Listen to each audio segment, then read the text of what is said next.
Maka itu, wah iri ini, naudzubillah. Ada riwayat dalam kitab Jawahir Lu'lu'iyah. Dalam kitab Jawahir Lu'lu'iyah itu, kalau tidak salah di hadis, la tahasadu, la tabaghadu, wa la tahasadu. Jangan saling benci, jangan saling iri, dengki. Hadis itu ada satu riwayat, ada cerita kayak gini. Ini riwayatnya itu Iblis datang ke rumahnya Fir'aun. Wah, kelas kakap KB. Iblis ketemu Fir'aun. Kon lek ketok Iblis ketemu Fir'aun jarak 10 kilo juk nyidek kon. Ya. Ini sudah kelas kakap, yang satu ngaku Tuhan, yang satu disuruh sujud sama Allah nggak mau. Ya. Dua orang ini berjumpa, dua makhluk ini berjumpa, Iblis, Fir'aun. Lucunya ketika Iblis mau masuk, ngetok pintu dulu, tok tok. Halo. Lek Iblis itu lah halo ah. Nek mau muslim assalam. Itu lek sing dek talan-talan, halo Sam. Iblis ketemu Fir'aun. Halo. Katanya Fir'aun, man bil bab. Siapa di pintu? Digoda mbek Iblis. Iblis ngerti lek iki memang Tuhan-tuhanan, Tuhan imitasi. Kan dia ngaku Tuhan, ana rabbukumul a'la. Terus yang tahu kalau dia bukan Tuhan, ya Iblis, wong Iblis sing ngajari. Makanya ketika dia tanya, man bil bab, siapa di pintu? Jawabannya, lau kunta rabbal arbab la arafta man bil bab. Kalau kau itu Tuhan, kau akan tahu siapa di balik pintu ini. Mosok ngaku Tuhan ketutupan kayu gak ketok. Lihat jawabannya seperti itu, Fir'aun langsung tahu, oh Iblis. Ya. Karo maling lah kecuali podo malingnya. Ya. Katanya orang Arab, la ya'rif harami illa harami. Karo maling kecuali maling. La ya'rif jauhari illa jauhari. Tidak ngerti orang ahli dalam batu permata kecuali orang yang ahli batu permata. Siapa yang ahli batu permata? Ini ahli batu permata. Saya mau tanya, ini ahli enggak? Enggak ada yang tahu. Yang tahu ya ahli batu permata juga. Oh iya ini pintur. Coba didelokno. Oh iya, dari lihat caranya bisa tahu. Jadi memang enggak tahu kecuali sama. Nah iki yang ngono pisan. Delok jawabane kok ngono, oh padha bajingane mbek awak iki. Tol. Masuk Iblis, masuk. Duduk. Setelah duduk, nah ini hadirin, ini tolong digaris bawahi. Ini belum masuk ke cerita, cuman ini digaris bawahi dulu. Fir'aun berkata kepada Iblis, ya Iblis, ara'aita man huwa syarrun minni wa mink. Iblis, aku takut mbek kon. Ada enggak makhluk Allah ini yang di dunia sekarang ini yang lebih bejat, lebih hina dari aku dan kau? Kenapa saya suruh garis bawahi? Karena Fir'aun itu bejat dan tahu kalau dirinya bejat. Lah kalau kita kan enggak.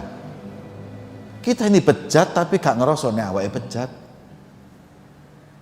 Kita ini rusak tapi kita gak merasa diri kita ini rusak. Kita masih merasa diri kita ini baik, kita ini soleh, ya kurang didik lah, kurang lebih didik, maksiat didik. Kalau Iblis itu bejat dan dia tahu dirinya bejat. Lah kita ini lebih parah kadang-kadang dari Fir'aun. Kita ini hati kotor, amalan gak karu-karuan, ngerosok api, waduh wis gak karu-karuan wis. Yang jelas Fir'aun itu tahu kalau dirinya bejat, dirinya itu rusak. Kemudian Iblis juga bingung jawab, waduh ketoknya gak ono ya. Yang satu dilaknat oleh Allah sampai yaumil kiamah, yang satu lagi ngaku Tuhan, wong sombong tok ae mlebu neraka apa meneh ngaku Tuhan. Waduh wis sembuh ya. Tapi Kalau saya pikir-pikir ada yang lebih bejat dari aku dan kamu. Hah? Ada makhluk Allah yang lebih hina dari kita, yang lebih buruk dari kita? Ada. Siapa? Endi jenenge? Wong ndi? Wong Arab apa wong Malang apa? Katanya iblis ngene, tak ceritani. Saya itu punya rekan, punya teman, jare wong Malang nawak. Iki tak kon ngono apa gelem, tak kon zina ya gelem, tak kon mabuk ya gelem, judi ya gelem, kabeh gelem, nurut, manut. Sampai suatu saat karena saya lihat dia nurut, saya tawari, mau apa kamu? Kon njaluk apa tak turuti. Kata orang tadi, oke, jadi kamu kasih saya penawaran, siap. Kamu minta apa? Innali jarun, saya punya tetangga. Saya ini punya tetangga. Terus, wa innalahu bakorotan, dia itu punya sapi. Sapinya besar. Nah, dulu mungkin sapi itu adalah kekayaan atau kendaraan yang mewah. Anggap tonggoku duwe Innova anyar atau duwe motor Mercy anyar. Faftakhara biha, dia bangga sekali sama sapinya itu. Iki guaya tok, mentang-mentang duwe motor Innova anyar dilapi di ngarep omah, aduh, belenek deloke. Terus ahlikha, patenono, bunuh, biar enggak gaya-gaya lagi. Iri saya lihat. Saya iri lihat dia punya sapi sebesar itu dan dia bangga. Karena nggak ada di kampung yang lebih bagus dari punya dia. Terus gimana? Patenono, cek kapok. Katanya iblis, alah apa sih? Kenapa harus dibunuh? Gini aja, ya apa? Sudahlah, sapi tetanggamu biarin. Terus aku akan hadirkan untukmu, aku bawakan untukmu 10 sapi yang lebih besar dari sapi tetanggamu. Ayo, ate gaya duduk no 10 loh. Tapi yang aneh jawabannya iblis. Kata iblis, yang aneh apa? Yang aneh jawaban orang tersebut, lah 100 pun saya nggak mau. Illa inni uridu halakaha. Saya cuman mau sapinya dia mati. Kata iblis dalam hati, waduh, iki lebih bejat timbang aku wong iki. Ini lebih buruk dari saya ini. Saya masih mending. Ngapain saya mikirin sapinya tetangga yang cuma 1, wong saya punya 10 lebih banyak.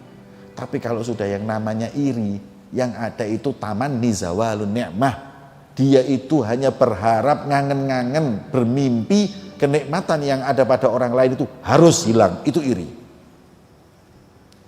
Iri itu kan itu. Lihat orang dapat nikmat, iri, moga-moga hilang. Moga-moga mati. Semoga tidak berfungsi. Semoga rusak. Semoga itu iri. Tamani artinya definisinya iri itu kan tamani zawalun ni'ma li ghairi. Berharap hilangnya kenikmatan yang ada pada orang lain. Itu namanya iri. Ini orang iri ini parah katanya iblis. Makanya katanya iblis ngomong mbek Fir'aun, makanya kon gak usah khawatir. Aku pecat kon pecat, tapi koncoku mbek koncomu yo akeh. Sapa? Haula'il hussad. Mereka orang-orang yang iri dengki itu sudah sekelas sama kita.